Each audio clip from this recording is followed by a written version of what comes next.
60% था, जिसको 5% की रियायत देकर के 55% किया गया है। समस्त श्रेणी विधवा, परित्यक्ता महिलाएं और भूतपूर्व सैनिक, इनके लिए भी 60% था पिछली भर्ती में। हमने इसमें 10% की रियायत दी है।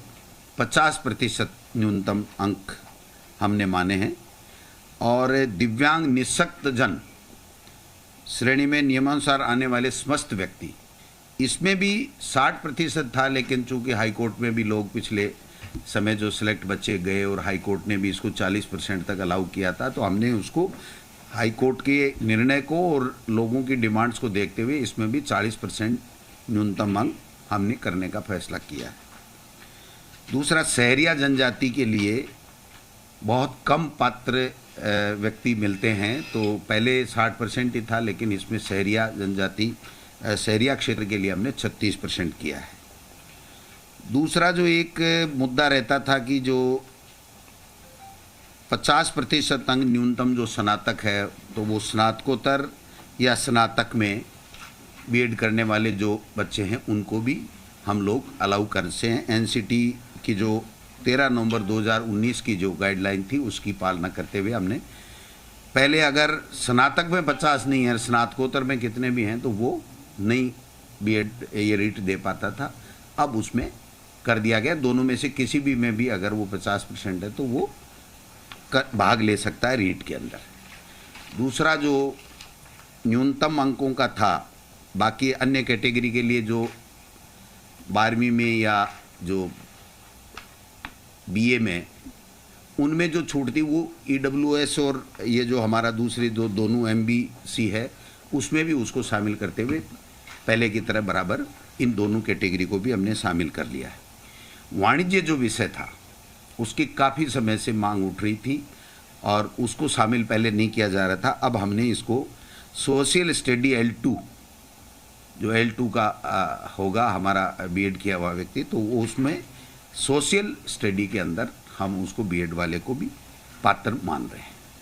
एक रीट के साथ हमें सिलेक्शन का जो क्राइटेरिया था, जो पहले रूल थे, उसमें 30% एकेडमिक के थे और 70% रीट के थे। तो हालांकि ये रीट का पार्ट नहीं है, लेकिन बताना ज़रूरी है, क्योंकि जो बच्चा रीट दे रहा है उसको ध्यान में रहना चाहिए कि मेरा सिलेक्शन का क्या क्राइटेरिया है।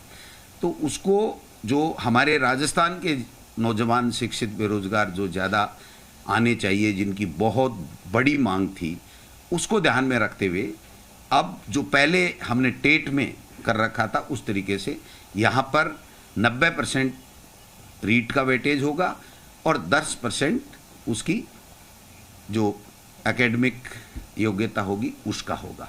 तो ये 30% पिछली सरकार के समय था, जिससे काफ़ी ये शिकायतें आई थी और काफ़ी फर्जी डिग्री लेकर के बाहर के लोग भी आ गए थे। तो मैं समझता हूँ राजस्थान के लोगों को ज़्यादा से ज़्यादा वेटेज मिले, इसके लिए भी हमने किया है। एक जो राजस्थान के बेरोजगार बच्चों को ज़्यादा से ज़्यादा मौका मिले, इसलिए 2011 में पहले जो सिलेबस बना था, तो इसमें जो एनसीटी की गाइडलाइन है उसमें है कि प्रचलित पाठ्यक्रम के हिसाब से आपको सिलेबस देना है।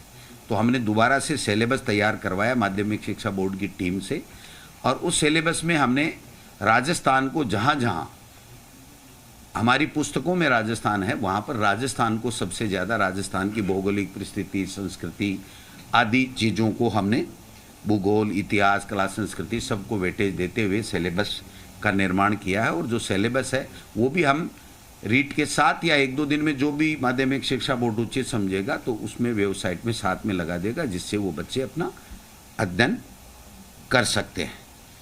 बाकी जो मोटा मोटी चीज़ है, एक बात कन्फ्यूजन चल रहा था कि बीएड वालों को L1 और L2 दोनों में लिया जाएगा, नहीं लिया जाए। तो एनसीटी की गाइडलाइन का हमने अच्छे तरीके से अध्ययन किया है, उसमें राज्य सरकार के ऊपर छोड़ा गया है। और एक शर्त ये भी है कि अगर कोई बीएड किया हुआ व्यक्ति L1 देता है तो उसको 2 साल के अंदर अंदर ब्रिज कोर्स करना पड़ेगा, 6 महीने का, और वो ब्रिज कोर्स उस संस्था से करेगा जो एनसीटी के द्वारा मान्यता प्राप्त संस्था होगी। तो ऐसी संस्था राजस्थान में आज की तारीख में नहीं है। और बीएड के बच्चों को चूँकि फर्स्ट ग्रेड में, व्याख्याता में, सब में मौका मिलता है, तो बीएसटीसी के बच्चों को केवल L1 में मौका मिलता है। तो जब राज्य सरकार का क्षेत्राधिकार पे उनके विवेक के ऊपर छोड़ा गया, तो इसलिए राज्य सरकार ने दोनों वर्गों का ध्यान रखते हुए बीएसटीसी के बच्चों का वो जो डीएलईडी जिसको बोलते हैं उसका भी ध्यान रखा है और बीएड वालों का भी ध्यान रखा है। तो L1 है उसमें केवल डीएलईडी यानी बीएसटीसी के बच्चे आएंगे और L2 में बीएड वाले बच्चे आएंगे। एक और महत्वपूर्ण निर्णय, मैं इस मौके पर मैम को भी धन्यवाद देना चाहूँगा कि जब